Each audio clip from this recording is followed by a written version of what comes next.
Halo semua, kembali lagi di podcast Simfoni seputar isu menarik, perspektif, dan juga beropini. Tentu balik lagi dengan aku, Meilia Wulandari, dan juga pasangan saya, yaitu Joe, di mana kita hari ini akan membahas mengenai tema yang tidak kalah menarik dari tema sebelumnya, yaitu mengenai apa itu privilege.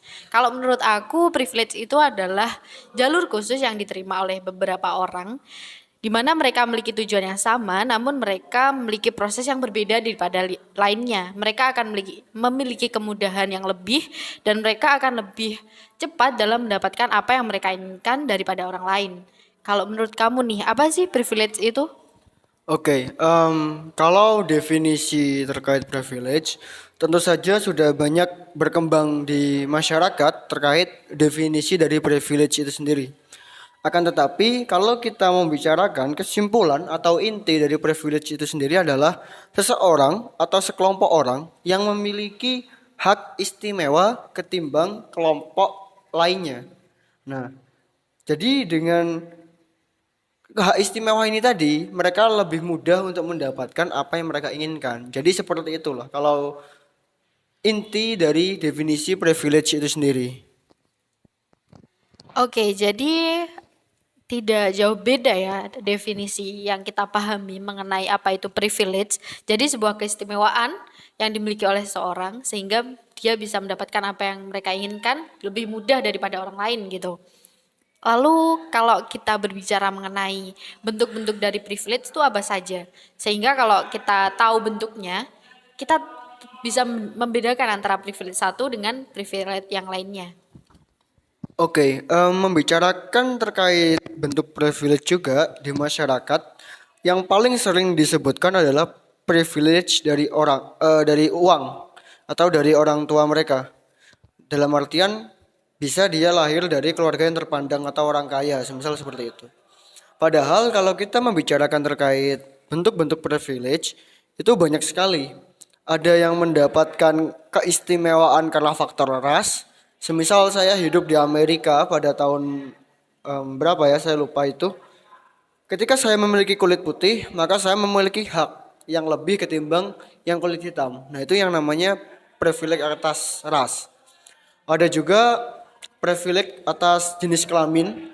Semisal saya hidup di Indonesia sekitar ya 1900-an.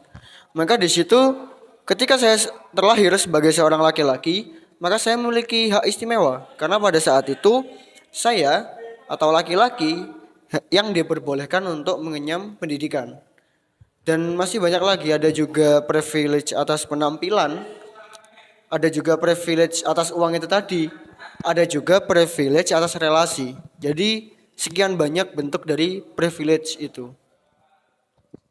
Oke, kalau berbicara mengenai bentuk-bentuk, aku tertarik mengenai salah satu bentuk dari privilege yaitu dari segi uang. Dimana kalau kita punya uang, kita akan memiliki kasta yang lebih tinggi daripada lainnya gitu ya. Kalau menurut kamu pada akhir-akhir ini dari segi bentuk privilege uang, itu yang menonjol seperti apa contohnya?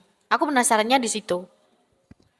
Oke, sebenarnya kalau kita membicarakan terkait segi uang ya, kita sudah banyak melihat di sekitar kita, em, banyak orang-orang yang terlahir dari keluarga kaya dan kita menganggap mereka itu mendapatkan kemudahan berupa kapital atau modal yang dimiliki oleh orang tuanya untuk menjalankan apa yang dia inginkan. Semisal dia ingin masuk perkuliahan atau dia ingin membuka suatu usaha, maka dia memiliki kelebihan-kelebihan seperti itu. Jadi kayak gitu. Oke, jadi aku nangkepnya ketika seorang itu memiliki uang lebih, mereka akan lebih mudah untuk menempati jabatan maupun tempat yang mereka ingin masuki, mungkin dari bangku perkuliahan atau ingin masuki jenjang pekerjaan yang lebih tinggi jabatannya atau yang lainnya gitu ya. Oke, kalau dari bentuk-bentuk sudah, aku penasaran juga, siapa sih yang bisa mendapatkan privilege ini? Apakah dari usaha atau mungkin privilege bisa didapatkan hanya karena nasib? Oke, kalau menurut saya sendiri, karena privilege itu tidak bisa kita usahakan. Kalau ada yang membicarakan privilege itu bisa kita usahakan, bagaimana dengan orang-orang yang hidup di Amerika pada zaman dahulu dan dia terlahir dengan kulit hitam? Bagaimana dengan anak yang terlahir dari orang tua dari kelas menengah ke bawah? Maka hal ini merupakan suatu yang tidak bisa diraih kalau menurut saya. Privilege-nya, tanda kutip ya. Tapi kita bisa mengusahakan berbagai sarana yang bisa mendapatkan privilege. Misal seperti ini. Saat ini saya bekerja keras untuk mendapatkan uang, tanda kutip modal atau kapital, sehingga ketika saya nanti memiliki anak, anak saya bisa mendapatkan privilege berupa privilege uang itu tadi. Nah, dalam artian ya singkatnya bisa dikatakan privilege itu merupakan nasib. Jadi seperti itu. Oke, jadi kalau privilege kita usahakan tapi untuk kita sendiri itu tidak bisa. Tapi kalau kita usaha privilege untuk generasi penerus kita itu bisa gitu ya. Oke, jadi bagi teman-teman nih masih bingung privilege itu tergantung nasib atau diusahakan, sudah jelas ya karena kalau ngomongin kulit, apakah kita bisa menciptakan warna kulit kita dari lahir? Kan tidak bisa. Jadi tentunya privilege itu tercipta karena nasib bukan karena usaha. Kalau usaha mungkin bisa dirasakan oleh generasi penerus kita gitu ya. Untuk mengenai siapa saja yang mendapatkan privilege, lalu ketika mereka yang memiliki privilege, keuntungan apa saja yang mereka peroleh ketika memiliki privilege itu menurut kamu? Oke, ketika kita membicarakan terkait keuntungan dari seseorang yang memiliki privilege ya, seharusnya mereka itu bisa start lebih awal, ya kan? Kalau kita mengambil garis lurus nih antara kita berjuang untuk mendapatkan posisi sebagai anak yang berprestasi, misal seperti itu ya. Kita sudah jelas faktor yang kita butuhkan adalah sama-sama belajar. Akan tetapi anak dari orang yang memiliki kapital, dia bisa mendapatkan berbagai sumber yang menyokong dia untuk belajar. Semisal dia bisa melakukan les privat, dia juga bisa membeli buku-buku yang belum tentu dari kelas menengah ke bawah itu bisa terbeli gitu. Nah, dalam artian dia sudah start lebih awal. Akan tetapi perlu diingat bahwasanya memang privilege itu adalah suatu keistimewaan, akan tetapi bukan suatu jaminan. Karena apa? Karena apa yang terjadi setelah kompetisi ini tadi itu bukan dari faktor privilege. Dalam artian gini, pernah ada salah satu pembalap F1 atau Formula One itu namanya Ceko. Ceko ini selama karirnya itu belum pernah juara satu. Akan tetapi ada satu kondisi di mana juara bertahannya itu tidak bisa hadir, tidak bisa mengikuti perlombaan pada saat itu. Dan juga Ceko startnya di paling belakang. Nah, namun dia berhasil juara di kompetisi itu.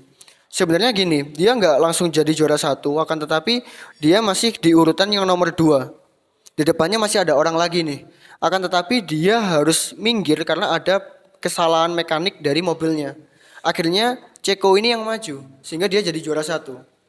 Dari sini kita lihat, walaupun ada beberapa keberuntungan yang menaungi Ceko pada saat perlombaan tersebut, tapi dia baru bisa juara dua setidaknya karena dia harus melewati beberapa peserta yang lain. Padahal dia startnya paling belakang, ya kan? Karena apa? Karena kejayaan itu ada rumusnya sendiri. Kejayaan itu rumusnya adalah kesiapan ditambah dengan keberuntungan, maka akan menjadi kejayaan. Nah, ketika kita membicarakan kesiapan ini tadi, itu isinya adalah bisa kita analogikan sebagai sumber daya alam dan sumber daya manusia. Ya kan? Misalnya dia sudah memiliki sumber daya alam berupa privilege, tapi sumber daya manusianya tidak mencukupi, maka tidak akan terjadi suatu kesiapan itu tadi. Jadi seperti itu. Oke, rumusnya menarik ya. Kalau kita punya keberuntungan dan juga kesiapan, maka kita akan memperoleh kejayaan itu. Tapi aku salah satu kata-kata yang menjadi pertanyaanku terkait bagaimana keberuntungan tidak akan menjadi jaminan. Itu menarik sih, ketika seorang yang memiliki mungkin privilege dari orang tuanya, mereka tinggal meneruskan mungkin kasar katanya gitu. Tapi kalau mereka akhirnya tidak bisa memanfaatkan apa yang mereka punya atau privilege yang mereka punya, itu apakah akan menjadi bumerang bagi mereka sendiri gitu menurut kamu? Oke, kita sudah bisa melihat ya bagaimana ketika privilege ini tidak bisa dimanfaatkan oleh generasi penerus gitu. Kita bisa menganalogikan di Bani Umayyah, dia harus runtuh kedaulatannya hanya karena generasi selanjutnya itu tidak bisa mengemban kebijakan sebagaimana raja-raja sebelumnya atau khalifah sebelumnya. Di Indonesia juga ada beberapa kerajaan yang seperti itu. Karena tidak cakap faktor militer lah misal atau tidak cakap faktor politik, maka dia harus digulingkan oleh kerajaan yang lain. Atau justru dia harus dikudeta dengan orang-orang yang ada di bawahnya sendiri. Di dunia pekerjaan atau di sekitar kita, kita juga bisa melihat banyak anak orang kaya sama-sama kuliah dengan kita atau belajar dengan kita. Misal kita kuliah di kampus swasta yang dengan grade yang rendah nih, dan dia kuliah di tempat yang negeri misal dengan grade yang cukup bagus, akan tetapi bisa dimungkinkan kita mendapatkan kerja lebih dahulu ketimbang anak orang kaya ini tadi. Jadi sudah terlihat bahwasannya privilege jika tidak dimanfaatkan atau tidak memiliki kesiapan untuk memanfaatkannya, maka privilege itu akan hilang. Jadi seperti itu. Oke, jadi aku nangkepnya ketika privilege itu bagi mereka yang tidak siap, privilege itu tidak akan memiliki dampak yang signifikan gitu ya. Seperti di kasusnya pada Bani Umayyah dan juga mungkin seorang yang tidak bisa melanjutkan dari segi keberuntungan orang tuanya sehingga keberuntungan yang ia dapat pun tidak akan merubah apapun dari kehidupan dia gitu ya. Terus kalau ngomongin privilege yang aku dengar akhir-akhir ini, kebanyakan dari mereka yang mendapatkan privilege mungkin akan dimudahkan dari segi masuk ke kerja salah satunya. Dan itu menjadi bahasan yang menarik pada sesi simfoni kali ini. Kalau menurut kamu seperti contoh apa studi kasus mengenai privilege dalam dunia kerja untuk saat ini? Oke, banyak sekali ya bentuk privilege dari dunia kerja. Yang mungkin sering kita ketahui adalah the power of orang dalam atau kekuatan dari orang dalam ya. Kita punya relasi di dalam sehingga kita mudah untuk masuk ke perusahaan tersebut, semisal seperti itu. Akan tetapi masih banyak bentuk privilege yang lain, semisal seperti ini. Ada kualifikasi, semisal kualifikasinya lulusan SMA, masih masuk akal. Tapi kualifikasi di bawahnya terkadang ditulis jenis kelaminnya yaitu perempuan. Terus yang laki-laki ngapain ngapain sekolah lama-lama dari SD sampai SMA kalau yang dicari ternyata perempuan. Ada juga seperti ini. Mungkin jenis kelamin diuniversalkan, laki-laki dan perempuan. Di kualifikasi ketiga kita bisa ketahui berpenampilan menarik dan rapi. Nah, kualifikasi menarik ini seperti apa? Bukankah ini seperti selera? Entah itu kan karena selera itu berbeda-beda ya. Kalau menurut saya menarik itu belum ada barometernya. Bahkan menurut saya pun gak bisa dikasih barometer. Seperti itu. Nah, kalau ditaruh di dunia kerja, ini akan menjadi suatu hal yang cukup merepotkan kalau menurut saya ya. Karena belum jelas apa hubungannya dengan job deskripsi yang ada di pekerjaannya. Kecuali kalau pekerjaan yang membutuhkan berpenampilan menarik dan rapi itu adalah pekerjaan seperti pramugari, model, maka hal tersebut merupakan hal yang wajar. Selain itu, misal tidak ada kata berpenampilan menarik dan rapi gitu ya.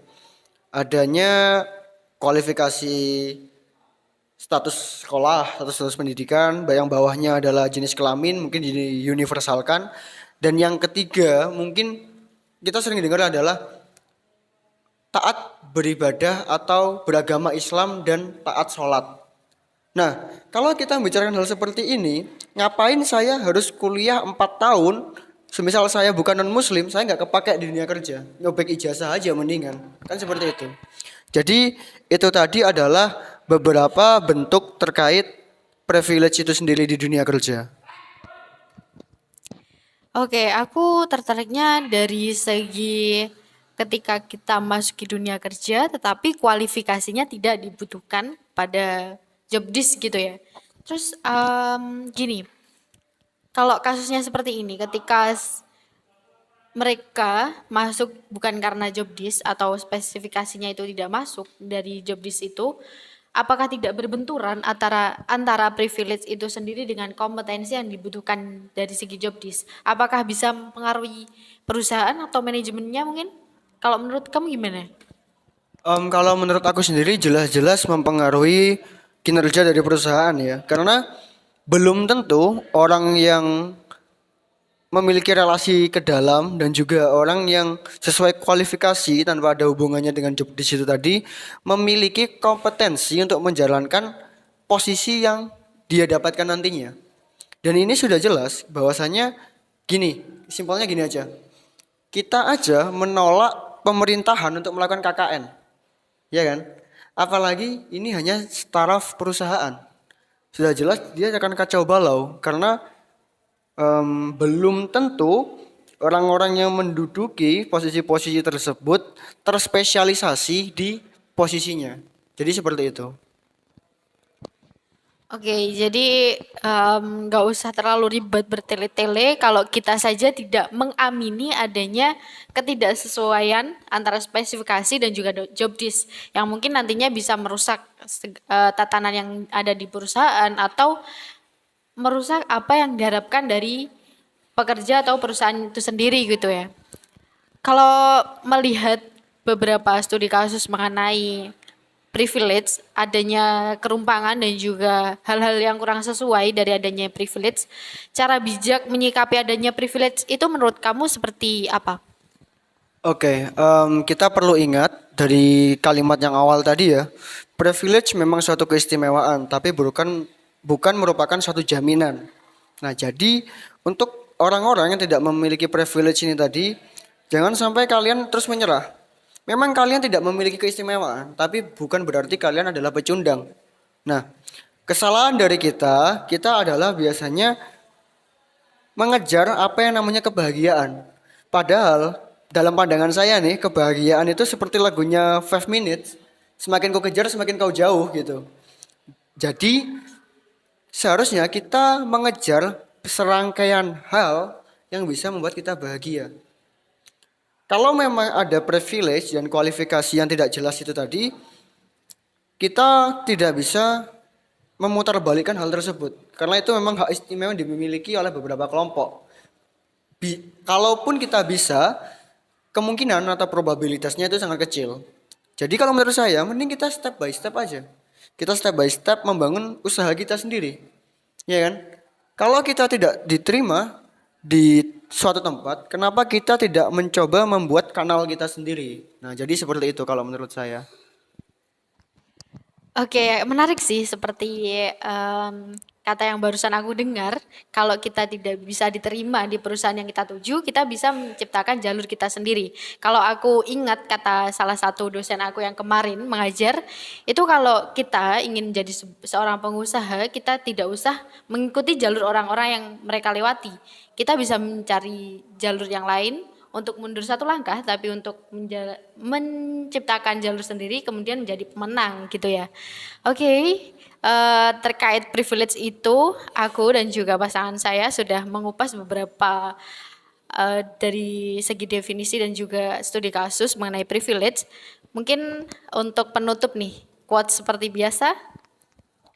Oke, untuk quotes-nya terkait privilege, kalian jangan pernah ragu untuk melangkah karena walaupun kalian tidak memiliki keistimewaan, kalau kalian berani melangkah, maka kalian tidak akan jadi pecundang.